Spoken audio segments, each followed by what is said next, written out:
Yes, it is good to seek happiness, but it is better that we should be at peace in this life. Our goal should always be peace. Amen? At ano po ang kapayapaan? Tandaan niyo po ito ha. Ang kapayapaan ay yung wala kang inaalala. Ang kapayapaan ay yung wala kang sama ng loob. Ang kapayapaan ay yung malinis ang iyong konsensya. Diba ang sarap matulog bawat gabi when you are free from worries, when you do not have any resentment, and when you have a clear conscience. Pagpayapa ka, susunod yung ibang mabubuting grasya. Pagpayapa ka, hindi malayo na magiging masaya ka. Pagpayapa ka, kahit na nabibigatan ka sa buhay, magiging magaan, magiging madali, at makakayanan mo ang lahat. Amen? Ngayon ang tanong, paano ba tayo magiging payapa? Paano natin matatanggap ang kapayapaan? 3 bagay lang po. I want you to remember this. Number 1, always be grateful. Palaging magpasalamat sa Diyos. Kaya nga po si San Pablo, yan yung turo niya.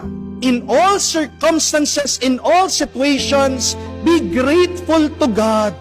Nagpapasalamat ka, payapa ka, at pagpayapa ka, masaya ka. Amen? Be grateful every day. Meron napakaganda pong kwento tungkol po sa isang sinihan. Itong may-ari, naglagay po ng karatula, free admission. So lahat ng mga tao nakita po nila libre. Ano po yung palabas? Award-winning film. So lalo pong na-curious sa mga tao. Dahil libre din naman po, pasok po sila lahat doon sa sinihan. Jump pack, punong-puno po. Ito pong movie house. Pagkatapos ng ilang saglit, biglang umandar na po yung projector sa likod. At anong nakita nila? A white screen. So naghihintay po yung mga tao. Excited na sila. Nag-uumpisa na yung pelikula. But after 1-2 minutes, wala pong nangyayari doon sa screen. Puti lang po lahat ng kanilang nakikita. So medyo alingon-lingon na yung mga tao. Tinitignan nila, may sira ba itong pelikula? Bakit walang nangyayari? Bakit puti lang? Lumipas po 3 minutes, 4 minutes, wala pa rin nangyayari. Medyo naiinip na, nababagot na yung mga tao. Nagrereklamo na. Lumipas po 5-6 minutes, may naririnig ka na sa mga tao. Sabi nila, ano ba naman yan? Nasa na yung palabas? Hanggang 7-8 minutes, meron na pong tao, tumayo, umalis. After that 8 minute, dun pa lang po may gumalaw doon sa screen. Paunti-unti po, merong movement at pinakita po kung nasaan yung pelikula. Nasa hospital. At pinakita po, dun sa gitna, isang kama at nakahiga ang isang tao, isang lalaki, balot ng benda. Puno po siya ng cast. Hindi po makagalaw. Diretso lang po, nakahiga sa kama. Hindi po niya magalaw yung kanyang liig. Yung po pala nakikita ng mga tao na puti ay yung nakikita ng tao na pasyente, yung dingding puti sa taas. Bigla meron po lumabas na mga salita. Sabi, if you had been bored for 8 minutes, please remember this person who had an accident and is paralyzed throughout his body, wherein the doctor said that he will not be able to move throughout his life. Nagagalaw niyo pa po ba yung inyong mga liig? Subukan niyo nga po. Kung nagagalaw niyo po, salamat sa Diyos. Amen? Nagagalaw niyo pa po ba yung inyong mga kamay? Subukan niyo po. Nauunat niyo pa ka? Nauunat niyo po? Nagagalaw niyo? Huwag po kayong mahiya kahit na may kilikili power ka. Kung nagagalaw mo, salamat sa Diyos. Kaninang umaga, nung pagkagising niyo, nung pagkalabas niyo, pagkatayo niyo sa kama, have you thanked the Lord already? Maybe some have not thanked God. Pero sa susunod po na kayo'y nakakagalaw, palagi kayong magpasalamat. Bakit tayo ay nalulungkot minsan? Kasi hinahanap natin sa buhay natin yung wala kesa dun sa meron. Marami sa atin hinahabol yung wala. Pero nakakalimutan pasalamatan kung ano yung pinagkaloob ng Diyos sa atin. Yung mga apostoles, umiiyak, sinara nilang kanilang sarili sa isang kwarto. Bakit? Kasi ang binibigyan nilang pansin, yung pagkamatay ng ating Panginoon. Pero nakalimutan nila kung ano naman ang kanilang natanggap dahil sa sakripisyo ni Jesus. Yes, they may have lost Jesus. He was killed, He died. And yet, through His sacrifice, He gained salvation for our souls. Yan ang mabuting balita, mga kapatid. Tandaan niyo po, sometimes when you lose things in your life, God will also give you a gain. Huwag mong titingnan yung mga nawala. Tingnan mo kung ano yung kapalit ng nawala. Oo, maaaring nawalan ka ng pera. Nagkaroon ka ng utang, pero tingnan mo naman, nakakapag-aral yung anak mo. Maaaring nawala ang lakas mo, nagkasakit ka. Pero tingnan mo naman kung anong nakuha mo, mas matatag, mas malakas sa pananampalataya sa Diyos. Maaaring nawala, iniwan ka ng asawa mo, pero tingnan mo naman, mas naging malalim ang inyong pagsasama ng inyong mga anak. We may lose some, and yet in every loss, there is a gain. Thank the Lord always for what you receive. You will experience peace in your life. Amen? Pero pangalawa, so that you will be at peace. Be with somebody. Sino po yung mga nadidepress? Sino yung mga nagpapakamatay? Yung mga nag-iisa. Yung mga sinasarili nila ang kanilang problema. Mga kapatid, isang paalaala po ito. Kung dumadaan ka man sa problema, hindi ka nag-iisa. Minsan, yan yung kahinaan na napakarami sa atin. Pag mayroong pinagdadaanan na problema, hindi po ba? Napaka-OA natin. Amen? Kala mo naman, ikaw lang ang may utang. Kala mo naman, ikaw lang ang iniwan ng asawa. Kala mo naman, ikaw lang ang may sakit. Kala mo naman, ikaw lang ang magulang at nilalabanan ng mga anak. Hindi ka nag-iisa. Tandaan niyo po ito, mga kapatid, hindi po tayo anghel. Dahil tao tayo, masasaktan tayo. Dahil tao ka, may katawan ka, talagang dadanas ka ng paghihirap. Hindi ka anghel. Pero kung maaalala mo, hindi ka nag-iisa, di ba? Maiibsan, magiging magaan yung iyong nararamdaman.